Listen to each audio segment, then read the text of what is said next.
بسم اللہ الرحمن الرحیم۔ السلام علیکم۔ سیدنا ابو ہریرہ سے روایت ہے کہ نبی کریم صلی اللہ علیہ وآلہ وسلم نے ارشاد فرمایا، ان قریب میری امت کو پہلی امتوں کی بیماری لگ جائے گی۔ تو صحابہ کرام نے سوال کیا، اے اللہ کے رسول صلی اللہ علیہ وآلہ وسلم، پہلی امتوں کی بیماری سے کیا مراد ہے؟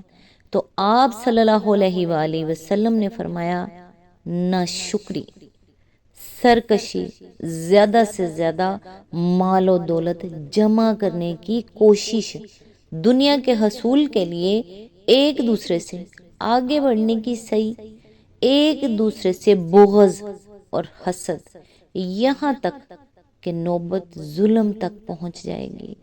المستدرک علی الصحیحین، حدیث نمبر 7311، صحیح۔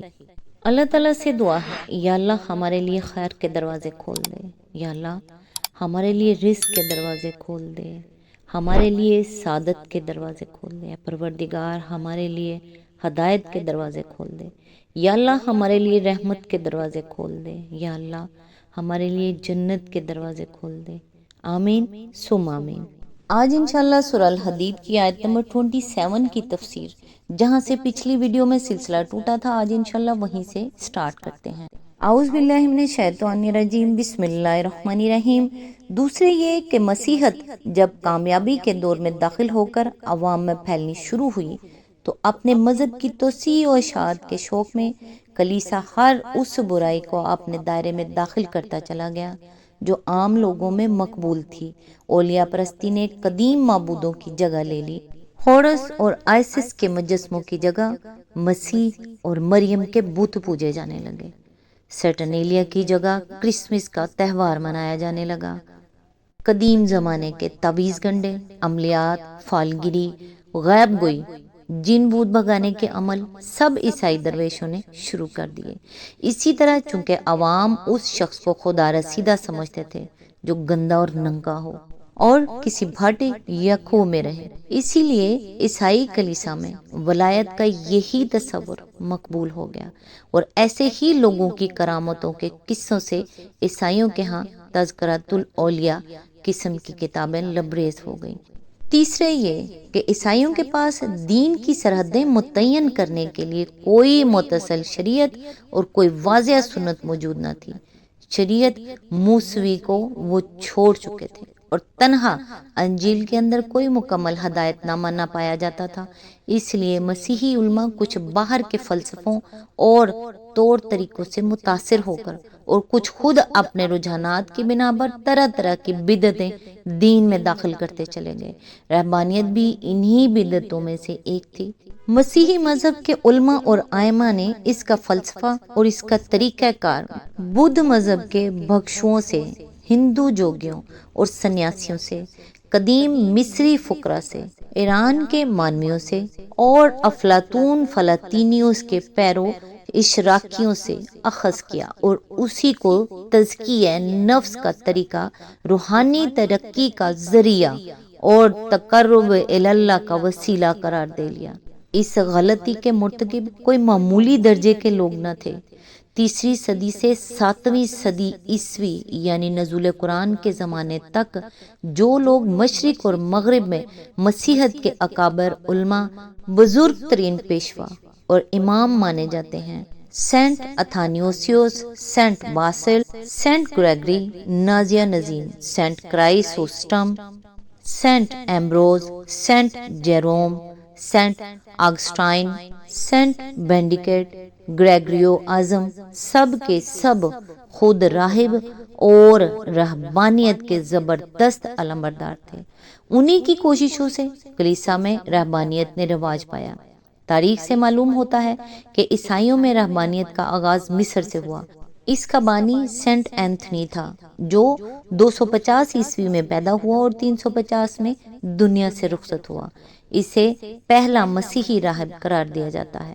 اس نے فیوم کے علاقے میں پسپیر کے مقام پر، جو اب دائر المامون کے نام سے معروف ہے، پہلی خانقاہ قائم کی۔ اس کے بعد دوسری خانقاہ اس نے بحر احمر کے ساحل پر قائم کی، جسے اب دیر مار انتونیس کہا جاتا ہے۔ عیسائیوں میں رحمانیت کی بنیادی قواعد اس کی تحریروں اور ہدایت سے ماخوذ ہیں۔ اس آغاز کے بعد یہ سلسلہ مصر میں سیلاب کی طرح پھیل گیا اور جگہ جگہ راہبوں اور راہبات کے لیے خانقاہیں قائم ہو گئیں، جن میں سے بعض میں 3,000 راہب بیک وقت رہتے تھے۔ 325 عیسوی میں مصر ہی کے اندر ایک اور مسیحی ولی پاخومیوس نمودار ہوا، جس نے 10 بڑی خانقاہیں راہبین و راہبات کے لیے بنائیں۔ اس کے بعد یہ سلسلہ شام و فلسطین اور افریقہ اور یورپ کے مختلف ملکوں میں پھیلتا چلا گیا۔ کلیسائی نظام کو اول اس رہبانیت کے معاملے میں سخت الجھن سے سابقہ پیش آیا، کیونکہ وہ ترک دنیا اور تجرد اور غریبی و مفلسی کو روحانی زندگی کا آئیڈیل تو سمجھتا تھا، مگر راہبوں کی طرح شادی بیاہ اور اولاد پیدا کرنے اور ملکیت رکھنے کو گناہ بھی نہ ٹھہرا سکتا تھا۔ بالآخر سینٹ اتھانیسیوس متوفی 373 عیسوی، سینٹ باسل متوفی 379 عیسوی، سینٹ آگسٹائن متوفی 430 اور گریگری اعظم متوفی 609 عیسوی جیسے لوگوں کے اثر سے رہبانیت کے بہت سے قواعد چرچ کے نظام میں باقاعدہ داخل ہو گئے۔ اس رہبانہ بدعت کی چند خصوصیات تھیں جنہیں ہم اختصار کے ساتھ بیان کرتے ہیں۔ نمبر 1، سخت ریاضتوں اور نت نئے طریقوں سے اپنے جسم کو اذیتیں دینا۔ اس معاملے میں ہر راہب دوسرے پر سبقت لے جانے کی کوشش کرتا تھا۔ عیسائی اولیاء کے تذکروں میں ان لوگوں کے جو کمالات بیان کیے گئے ہیں وہ کچھ اس قسم کے ہیں۔ اسکندریہ کا سینٹ مکاریوس ہر وقت اپنے جسم پر 80 پاؤنڈ کا بوجھ اٹھائے رکھتا تھا۔ 6 مہینے تک وہ ایک دلدل میں سوتا رہا اور زہریلی مکھیاں اس کے برہنہ جسم کو کاٹتی رہی۔ اس کے مرید سینٹ یوسیبیوس نے اپنے پیر سے بڑھ کر ریاضت کی۔ وہ 150 پاؤنڈ کا بوجھ اٹھائے پھرتا تھا اور 3 سال تک ایک خشک کنویں میں پڑا رہا۔ سینٹ سابیوس صرف وہ مکئی کھاتا تھا جو مہینہ بھر پانی میں بھیگ کر بدبودار ہو جاتی تھی۔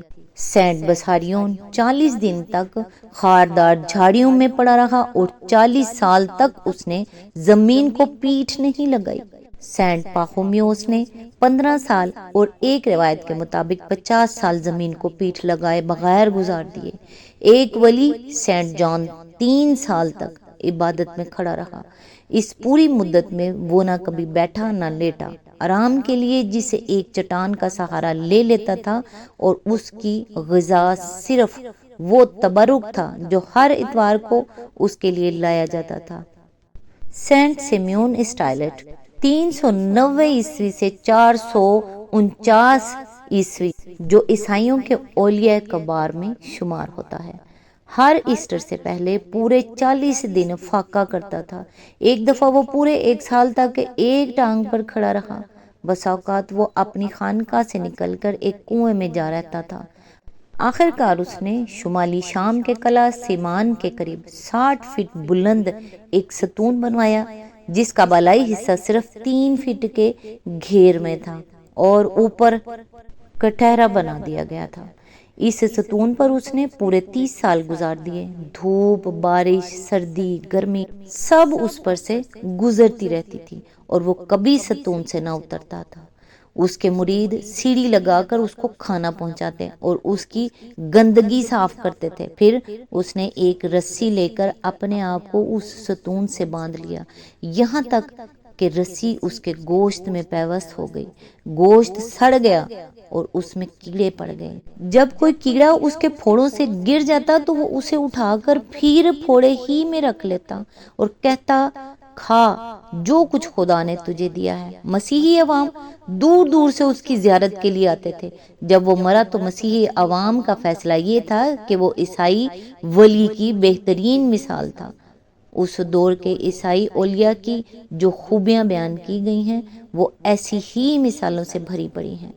کسی ولی کی تعریف یہ تھی کہ 30 سال تک وہ بالکل خاموش رہا اور کبھی اسے بولتے نہ دیکھا گیا۔ کسی نے اپنے آپ کو ایک چٹان سے باندھ رکھا تھا، کوئی جنگلوں میں مارا پھرتا اور گھاس پھوس کھا کر گزارا کرتا، کوئی بھاری بوجھ ہر وقت اٹھائے پھرتا، کوئی تو کو وہ سلاسل سے اپنے اعضاء جکڑے رکھتا۔ کچھ حضرات جانوروں کے بھٹوں یا خشک کنووں یا پرانی قبروں میں رہتے تھے، اور کچھ دوسرے بزرگ ہر وقت ننگے رہتے اور اپنا سطر اپنے لمبے لمبے بالوں سے چھپاتے اور زمین پر رینگ کر چلتے تھے۔ ایسے ہی ولیوں کی کرامات کے چرچے ہر طرف پھیلے ہوئے تھے، اور ان کے مرنے کے بعد ان کی ہڈیاں خانقاہوں میں محفوظ رکھی جاتی تھیں۔ میں نے خود کوہ سینا کے نیچے سینٹ کیتھرائن کی خانقاہ میں ایسی ہی ہڈیوں کی ایک پوری لائبریری سجی ہوئی دیکھی ہے، جس میں کہیں اولیاء کی کھوپڑیاں کرینے سے رکھی ہوئی تھیں، کہیں پاؤں کی ہڈیاں اور کہیں ہاتھوں کی ہڈیاں، اور ایک ولی کا تو پورا ڈھانچہ ہی شیشے کی ایک الماری میں رکھا ہوا تھا۔ آیت نمبر 27 کی تفسیر ابھی بھی کافی لمبی ہے، لہٰذا آج بس یہیں تک، نیکسٹ انشاءاللہ یہیں سے سلسلہ سٹارٹ کریں گے جہاں سے آج ٹوٹ رہا ہے۔ تب تک کے لیے دعاؤں میں یاد رکھیے گا۔ اللہ حافظ۔ سینٹ اتھاناسیوس